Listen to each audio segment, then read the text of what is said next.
Guys, এই আমাদের লাচেনের পরিস্থিতি। ঠান্ডা ঠান্ডা হাওয়া দিচ্ছে, পুরো চিল। আর এক্ষুনি ওই পাহাড়টাতে দুটো চপার গেল। আমাদের বাজেটও তো নেই, তাই তো চপারে যেতাম। ওটা একদিন কোনোদিন হবে। ব্রেকফাস্টটা রেডি হয়ে গেছে, ব্রেকফাস্টটা করে আসি চলো। তো আমরা এখন বেরোচ্ছি জিরো পয়েন্টের উদ্দেশ্যে। আর মর্নিংটা বেশ ভালোই ছিল, বেশ প্রকৃতিক হাওয়া, সৌন্দর্য। আর এখন যাচ্ছি, যাওয়ার আগে আমাদেরকে ব্রেকফাস্ট দিল, চা আর জ্যাম পাউরুটি। তো খেলাম, গাড়ি ওয়েট করছে, যাই চলো।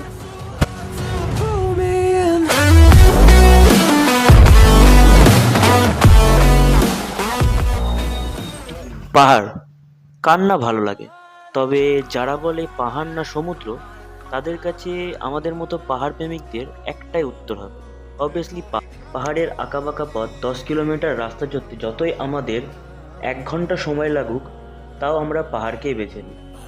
2-3 দিন ধরে যাত্রা করার পর যখন একটু বরফে খেলা করতে পারি না, তখন সত্যি মনটা আনন্দে ভরে যায়, কেমন যেন বাচ্চাদের মতো হয়ে যায়। তবে কথায় আছে যে মানুষ যখন বেশি আশা করে নেয়, তখন সেটার হয় না। এইবারও ঠিক তেমনটাই হলো। বাড়ি থেকে অনেকবার বলেছিল এই সময় যাওয়াটা ঠিক হবে না, তাও কোনো রকমে না শুনে বেরিয়ে যাই আমরা 5 জন বন্ধু মিলে।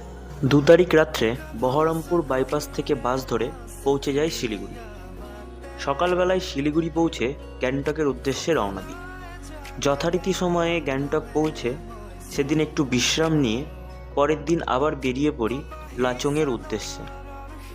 তবে আমাদের আনন্দটা একটু বেশি হচ্ছিল। তারপর আবার কি হয়ে গেল, কথায় আছে না, যত হাসি তত কান্না। মাঙ্গান যাওয়ার পথে গাড়ি আর সঙ্গ দিল না। তোমাদের মনে প্রশ্ন হচ্ছে তো, কি হলো? যা হওয়ার ছিল তাই হলো। আমরাও প্রথমে বুঝতে না পারায় ড্রাইভারকে জিজ্ঞাসা করলাম। ড্রাইভার বলল চকোলক। অনেকক্ষণ পর বুঝলাম গাড়ির চাকা লক হয়ে গেছে। ড্রাইভারের অবস্থা দেখে বুঝলাম খুব চিন্তায় পড়েছে। কিছুক্ষণ ড্রাইভারের সাথে কথা বলার পর বুঝলাম মোটামুটি 4-5 ঘন্টা পর গাড়ির ডাক্তার আসবে আর চাকা খুলে দেখবে। বেশ আরও 2 ঘন্টা দাঁড়িয়ে থাকার পর জানলাম গাড়ির একটা চাকার বল ও বিয়ারিং সবই প্রায় ভেঙে গেছে। 4-5 ঘন্টা দাঁড়ানো ঠিক আরও 1 ঘন্টা পর ডাক্তারবাবু এলেন। তার ঠিক আরও 2 ঘন্টা পর পেশেন্টের চকোলক ঠিক হলো। ঘড়ির কাঁটায় তখন 11টা বেজে 30 মিনিট, কিন্তু আমাদের সবার তখন 12টা বেজে গেছে প্রায়। তারপর আরও 2 ঘন্টা পর ঘড়ির কাঁটায় যখন বাজে রাত 2টো, তখন আমরা গিয়ে পৌঁছালাম লাচংয়ের হোমস্টেতে। অ্যাডভেঞ্চার যে শুধু বাইক নিয়ে আসলে হয় তা অবশ্য নয়। রাত 12টা-1টা, গা ছমছমে পরিবেশ, শুধুমাত্র আমাদের গাড়ি চলছে, দূর দূরান্তে একটা মানুষের দেখা নেই। তারপর পাহাড়ের আঁকাবাঁকা রাস্তা, আর গাড়ির গতিবেগ প্রায় ছিল 50-60-এর। সত্যি ড্রাইভার দাদাকে প্রণাম। সেদিন রাত্রে অনেক চিন্তা ও ক্লান্তিভাব নিয়ে শুয়ে পড়ি। পরের দিন সকালে উঠে প্রাকৃতিক সৌন্দর্য দেখে সত্যি বাকরুদ্ধ হয়ে যায়। কি সুন্দর চারিদিকে সবুজ পাহাড়, উঁচু উঁচু পাহাড় আর নীল নীল মেঘ। তারপর আমরা বেরিয়ে পড়লাম জিরো পয়েন্টের উদ্দেশ্যে। কিছু ভাঙাচোরা রাস্তা, কোথাও আবার ল্যান্ডস্লাইডে পড়ে থাকা বড় বড় পাথর। তবে যত ওপরে যাচ্ছিলাম আমার মনটা ভেঙে যাচ্ছিল। গল্পের শুরুতে আমি তোমাদের বলেছিলাম আমার বাড়ির লোকেরা কেন বারবার বারণ করেছিল এই সময় যাওয়ার জন্য, কারণ এই সময়টা বর্ষাকাল। তবে সবার মনে পাহাড়কে দেখার সঠিক সময় হলো শীতকাল, কিন্তু আমি মনে করি পাহাড়কে দেখার কোনো সময় হয় না। পাহাড়ের একটা সময় এক রকমের সৌন্দর্য বহন করে, একটি রূপে। তবে খারাপ আমার কখনোই লাগেনি, কারণ পাহাড়ের অনুভূতি আমার আরও 2বার নেওয়া রয়েছে। তাই তো আমি বারবার পাহাড়ের প্রেমে পড়ি। তোমরাও অবশ্যই কমেন্ট করে জানাও তোমাদের পছন্দের জায়গা কোনটা, পাহাড় নাকি সমুদ্র। আর আমার গল্পটা তোমাদের ভালো লাগলে অবশ্যই একটা লাইক করে যেও, আর সাবস্ক্রাইব করে তুমিও হয়ে যাও আমাদের ইউটিউব পরিবারের সদস্য।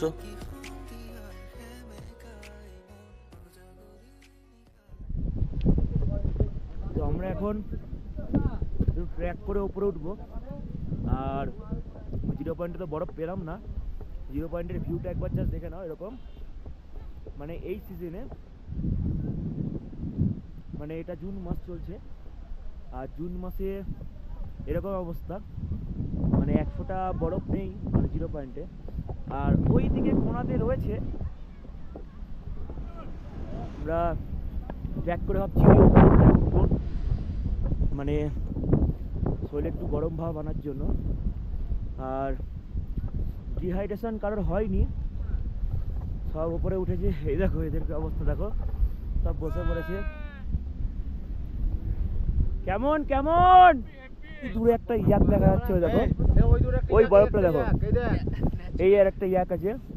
আর এই যে পজিশনটা দেখছো, এই পজিশনটা মোটামুটি যদি জানুয়ারি কিংবা ডিসেম্বরে আসতাম তাহলে পুরোপুরি ফেটে যেত, আর তখন পুরো ডিহাইড্রেশন ফিল হয়। এখন এখান থেকে এইটুকু উঠে এলাম আর তাতে একটু লাগছে আর একটু গরম লাগছে। আমার তো ইচ্ছা আছে আরেকটু ট্র্যাক করার, তো ওখানে জুতো ভিজবে আর সারা রাস্তা জাস্ট দেখে দেখো, লুকিং লাইক আ ওয়াও। পুরো ওখান থেকে আসছে, এখান দিয়ে নামছে, আর ওখানকার বরফটা দেখো, এই বরফটা।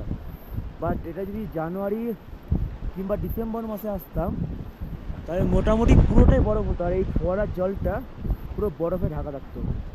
তো যাই হোক, তখন তো একবার এসেছিলাম, আর এটাই যা তোমাদেরকে দেখাচ্ছি। এই পাহাড়টা পুরো সেক্সি লাগছে।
জাস্ট লুকিং লাইক আ ওয়াও। জাস্ট দেখো, শেষ দেখে নিলাম। এবার আমরা গাড়ির দিকে রওনা দিচ্ছি, এরপর আমরা গাড়িতে উঠে যাবো, তারপর আর এখানকার ভিউটা পাওয়া যাবে না। জাস্ট অসাম লাগছে এই পাহাড়টা। ওফ, এখানে যদি উঠাতো না সে লাগতো। बाय बाय भाई लोग, इतना খাবার চালায়া हमारे पास। ওদের একটা আর্মি দাদা এতগুলো খাবার দিয়ে গেল, সব ওদেরকে জাইবু হয়, মানে জাইবু দাদা ওদের বন্ধু জাইবু, তো মানে অফিসার হয়, আর্মি অফিসার। তো এত কিছু দিয়ে গেল, বেশ ভালো। অফিসারটা খুব ভালো, আমাদের জন্য 1.5 ঘন্টা ধরে দাঁড়িয়েছিল। তো ড্রাইভারটা নিয়ে যাচ্ছিল, ড্রাইভারটা বলছিল ওখান থেকে যাওয়ার জন্য 1500 টাকা করে লাগবে। তো তার জায়গায় এত ভালো 1.5 ঘন্টা দাঁড়িয়েছিল, প্লাস আমাদেরকে বলছিল যে যত টাকা লাগবে সব আমরা দেবো, তুমি চলে আসো। তো বেশ ভালো, খুব ভালো অফিসার।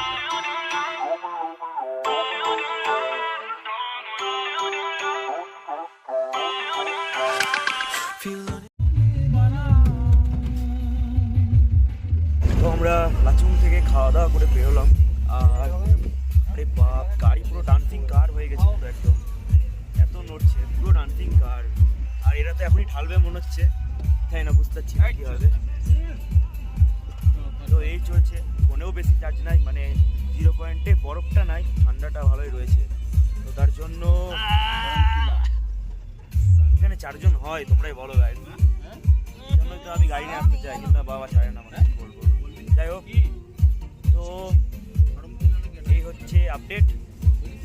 তো এখন যাচ্ছি বাড়ির দিকে, মানে বাড়ি বলতে গ্যাংটকের দিকে যাচ্ছি। গ্যাংটকে ঢুকবো, ফোন সব চার্জ করবো, গোপ্রো টোপ্রো কিছু তো চার্জ, সব চার্জ করবো। চলো।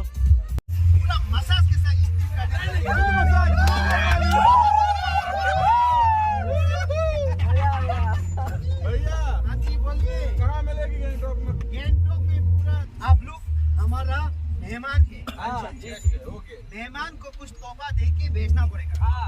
Good morning. তো আমরা এখন এখান থেকে চেক আউট করে বেরোচ্ছি গ্যাংটক থেকে।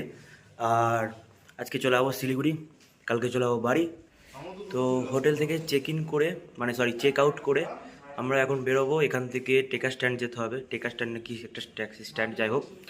তো আমরা সেটা করবো না, আমরা যাবো একটু এমজি মার্গ, কারণ এমজি মার্কেটে গিয়ে আমাদের কিছু কেনাকাটা রয়েছে, সেগুলো সেরে নেবো, তারপরে বেরোবো। তো চলো।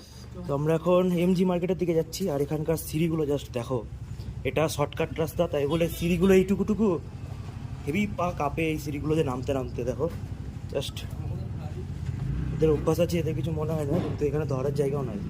সকালবেলাতেও এমজি মার্কেটে এতটা ভিড়, জাস্ট মানুষের আনাগোনা দেখো কত। এমজি মার্কে যাচ্ছি দুটো কারণটা হচ্ছে দুটো মাল নিতে হবে তার জন্য।